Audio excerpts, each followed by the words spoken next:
Hey, what's going on, guys? Welcome back to the Brotel. This is part 2 of the Voting Gauntlet banner review. You can find the Wyvern Rider banner review in the description below, at the end of the video, or just on my channel. Now let's get started.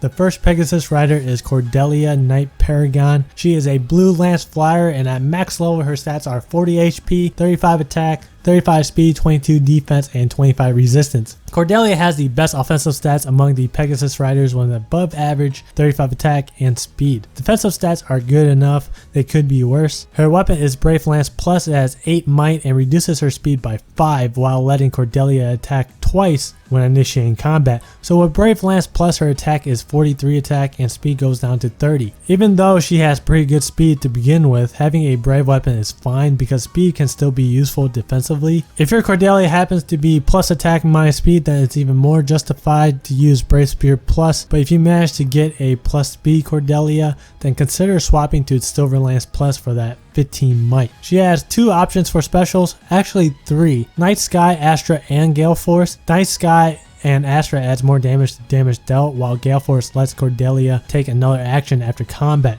These are all good special effects, but you gotta look at the charge cooldowns. Astra and Gale Force has 5 charge, which I would never consider using. If I were to use Cordelia, I would just use Night Sky. That 50% damage boost is usually enough to take out the enemy anyways. Moonbow is always a good skill to inherit and use for this slot as well. Passive A is Triangle Depth 3. This skill with Brave Spear Plus makes Cordelia a dangerous threat to any red hero in the game. I think the only red hero that can survive this skill with Brave Spear Plus is a maxed out 5-star Drog. Passive B is Pass 3. It lets Cordelia pass through foes if its own HP is at or above 25%. Personally, I think this skill is useless. The movement in this game is very limited, so I don't see this skill being used at all. For flyers, one option would be to use Drag Back. Drag Back is real good on flyers since they can move through any kind of terrain. Wings of Mercy 3 can be useful to get around the map. Lance Breaker is another option as it can help Cordelia deal with Lance heroes a little bit better. There's a lot of options to choose from. Alright, so Cordelia already starts off with a good kit. You pretty much just need to fill in the missing skills and change the B skill, then she's good to go. Should you pull for her? Yes. She's probably the best in the banner. Next is Hinoka, Warrior Princess. She is a blue lance flyer type, and at max level she has 41 HP, 35 attack, 32 speed, 25 defense, and 24 resistance. Compared with Cordelia, she's basically the same. There's only a minor difference in some of the stats. Personally, I think Cordelia has better stats just because she has more speed, even if it's only a 3-point difference.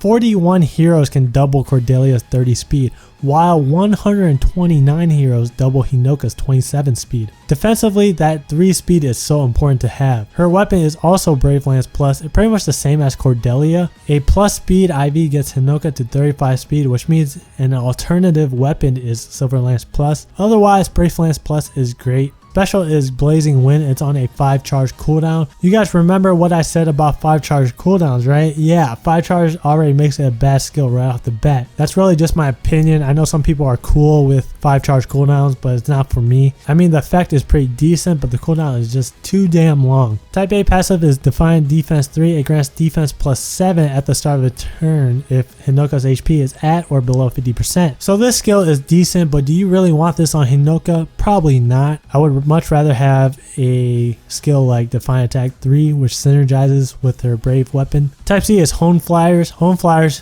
is an exclusive buff for flyers, and it grants adjacent allies plus 6 attack and speed at the start of each turn. So this skill is really what makes the difference between Hinoka and Cordelia. If you have both, use Hinoka on a flyer team and use Cordelia on a non-flyer team. If you only have Hinoka and you're using her on a non-flying team, then just equip Hone Speed 2 instead of Hone Flyers for that plus 3 AoE speed buff. So I wouldn't say Hinoka is better or worse than Cordelia. I think you can just use them differently for different situations, like I explained a few seconds ago. I think it'd be pretty unrealistic if I said that Cordelia is better, so just sacrifice your Hinoka's Tone Flyer skill to her. Yeah, I think that would be pretty dumb considering how similar both these heroes are. Notable inheritable skills include Brave Lance Plus and Hone Flyers. Should you pull for her? Yes, she's a good hero and has Hone Flyers, which is an important skill to have for flyer teams. Next is is Paula, Eldest White Wing. She is a red sword flying hero, and at max level her stats are 42 HP, 31 attack, 31 speed, 28 defense, and 26 resistance. Another hero with balanced stats across the board. Her weapon is Ruby Sword Plus, which has 12 might, so her attack increases to 43. Basically a built-in triangle depth 3 weapon. Ruby Sword Plus actually allows Paula to 1-round KO most greens in the game, including Hector. Her special is Moonbow. It's on a 2 attack charge and basically ignores 30% of the enemy's defense and resistance. One of the best specials in the game and highly sought over for inheritance. Wings of Mercy 3 is her type B passive and enables Paula to warp adjacent to any ally with HP at or below 50%. Another great skill, it allows Paula to become more mobile. Gold Flyers is her type C and grants allies within 2 spaces +4 attack and speed during combat. So compared with Hinoka's Hone Flyers, this is the spur version of it.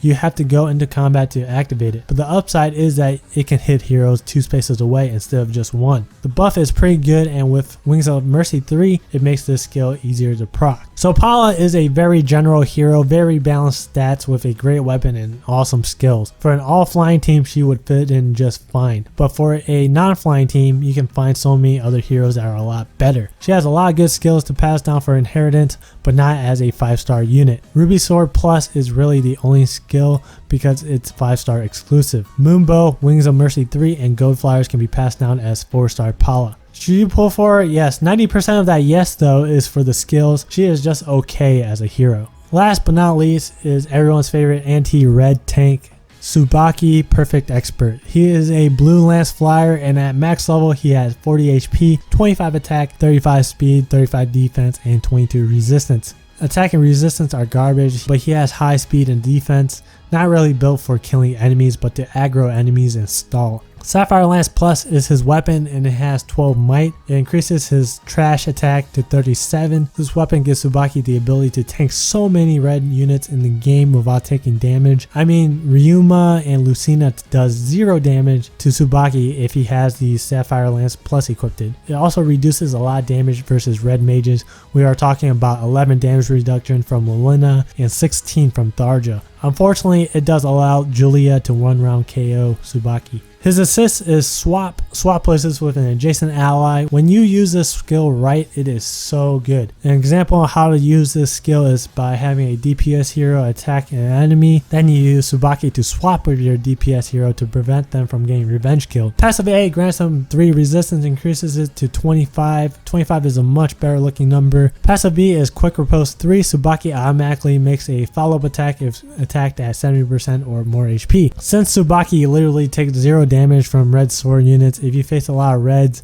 this skill is going to activate a lot. Lancebreaker 3, it might be useful for this slot as well to handle with those blue lance units. Overall, Tsubaki is really good for PvE. For arena, he kind of sucks. Even though he may have low attack and does very little damage, he can still chip away and kill reds. As I mentioned in the beginning, his primary role is to aggro and tank enemies rather than take them down. There are 2 notable inheritable skills, and they are Sapphire Lance Plus and Quick Riposte 3. Both of these skills are 5-star exclusive. Should you pull for him? Yes, he's a very good tank for PvE events and is one of the heroes that carry the powerful Quick Riposte 3 skill. Okay guys, that's it for this video. Hope you guys enjoyed it. I didn't think these banners would come out so quick. I expected them to come out on Friday, so I plan to make them a couple days later. Next time I'll try to get these videos out around the day they get leaked. If you guys liked the video, please give it a like. If you like what I do, hit that subscribe button. And as always, thank you guys for watching, and I'll see you guys in the next video.